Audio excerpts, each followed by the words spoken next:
Hello and welcome to the Slingshot channel. What is this abomination of archery? It's what I call the pendulum bow. And I'm here to explain to you how a draw assist version of my rubber band powered sliding instant Legolas could have worked in medieval times. So this is an earlier version of my instant Legolas with a draw assist rubber band. The one for the English longbow for the warbow is already on the way to Shad from Shadiversity, or is it Shadiversity? You tell me. In any case, the thing is that the way how it works is you have pre-tensed rubber here that goes over a roller, and if I stretch it out, I invest my energy, and as you see, the bow wants to draw itself out, and this gives me a lot of assistance when I want to shoot the bow. Now, there was no rubber in medieval times, so how do you do this without rubber? Would that really have changed history if someone would have invented it? Well, of course there was no rubber. But of course they had bows. And bows have like a spring effect too, obviously.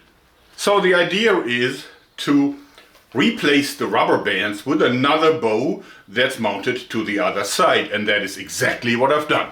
So, the pendulum bow. Let me show you its features. Well, first of all, I just simply took one of my sliding instant Legolas devices. In this case, it's the Mongolian bow setup that I made for Maria, the model. So as you see here, in the tip of the entire part, I attached another bow, an identical bow. And when I push this out, what I'm doing is I'm investing my energy in drawing this other bow out until the trigger grabs the string. And if I then release it, I am achieving equilibrium. Yes, as you see, both bows are now kind of fighting against each other. And this, of course, means that I have this really funny feeling that I actually have to, when I cock the bow out, I actually have to decelerate it because it's otherwise is too quick. And you can even go like, ching. So, when I shoot, all I have to do is draw the rest out, like so, and then I can shoot.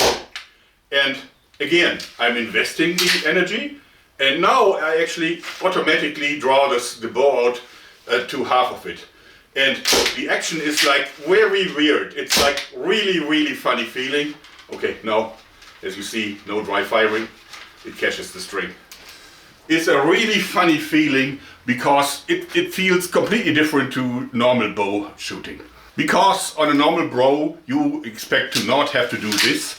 And now you have to expect that you have to pull. And in effect, you have to press against it so it's not too quickly coming towards you.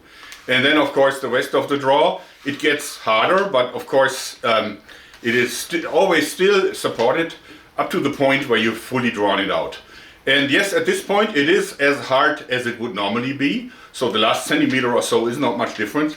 But since the motion is so different, the entire motion process is so different, that you actually gain so much momentum from being able to do this so quickly that it feels like it's effortless. So yeah, I think it's a really interesting concept. But is it really the same as using rubber bands? No. First, let's come back to what the purpose of the draw assistance is. Well, you want to make the draw more comfortable, but you also want to make it possible to draw out a bow that is too strong for you normally. So if you have a bow and you can't quite draw it out, then it should give you the ability to do it by first investing the energy and then harvesting it. For that purpose, let's look at some graphs. I love graphs, don't you? Okay, the graph that I'm going to start with is for a normal bow. Just a normal recurve bow like this one. So, and we're doing this from the perspective of this hand. So in the beginning, the hand is here. And first I have to move it forward. And that requires no major force. Except, of course, I'm fighting gravity, but I'm not doing any physical work here, really. So this is something that where the graph first is flat. And now I start to draw, and instantly, because this bow has pretension, instantly you jump up, like in a fraction of a second, you jump up to the initial draw weight.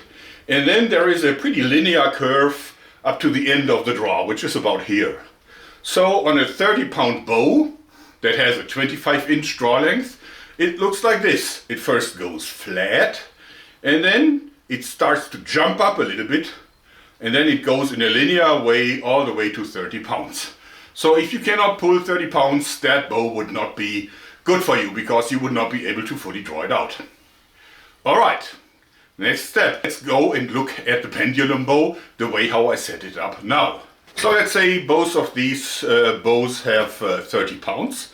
And in the beginning, of course, I start to invest. And there is again the instant jump to the pretension of the bow. And then I'm working my way down until I hit 30 pounds at this spot. And now comes the funny phase, what really feels so funny, because now I actually get energy back. It shifts my hand back together with everything else until about half the draw. So at 12.5 inches, I'm reaching that point here, where equilibrium is reached. And now I have to start to pull. And now the initial weight is almost like zero. As you can see, even friction holds it in place a little bit. So I'm not starting like from a ramp, but there is a linear motion up until here, where the front string is not going to help me anymore, and I have to hold back the bow at full 30 pounds. So is that really helping me? No, I have to overcome 30 pounds twice. First on the motion forward, and then towards the very end of the draw, like here.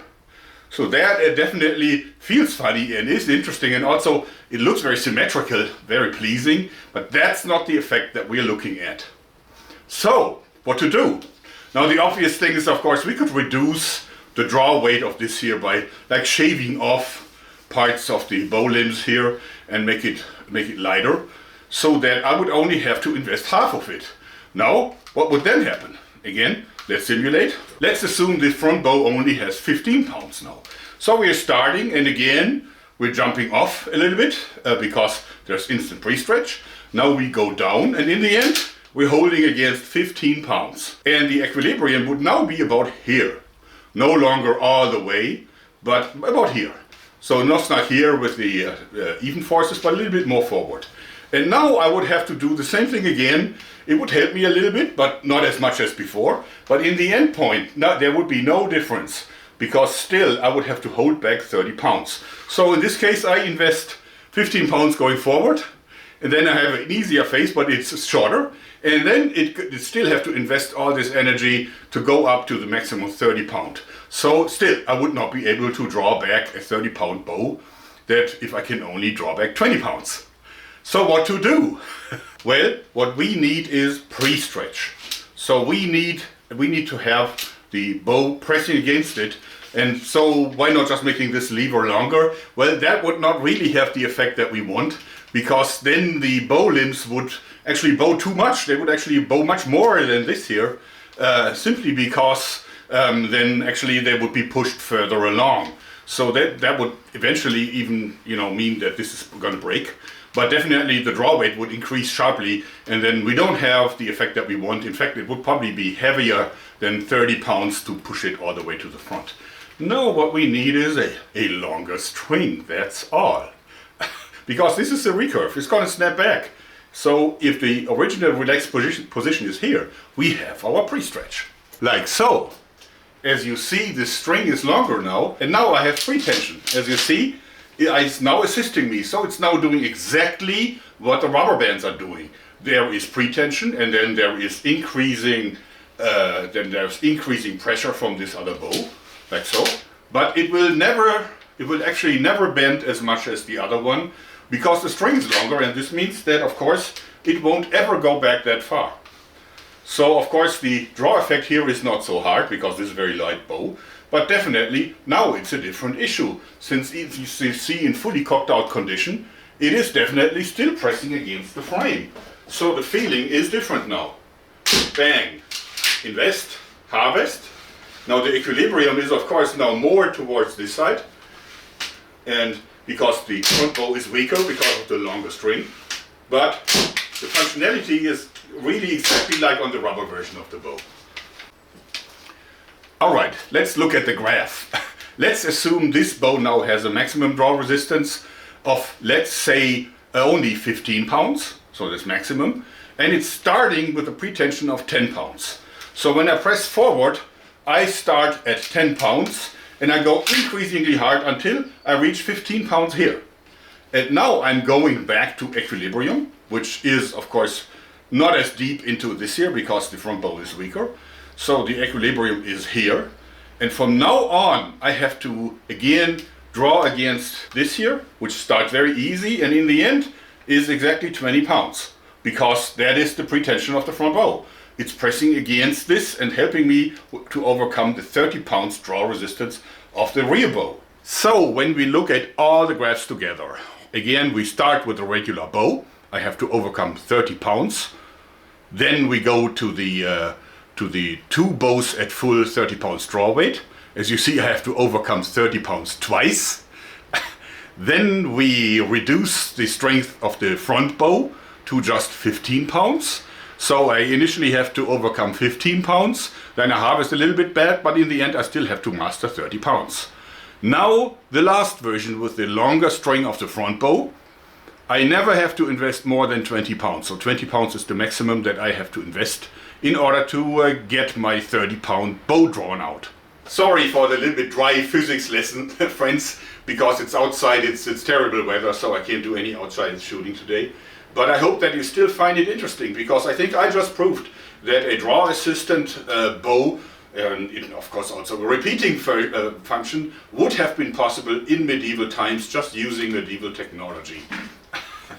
Of course you have to fine-tune the pretension and everything, but I think the proof of concept clearly is there. So I hope you like this because, oh, empty. That's it for today. Thanks and bye-bye.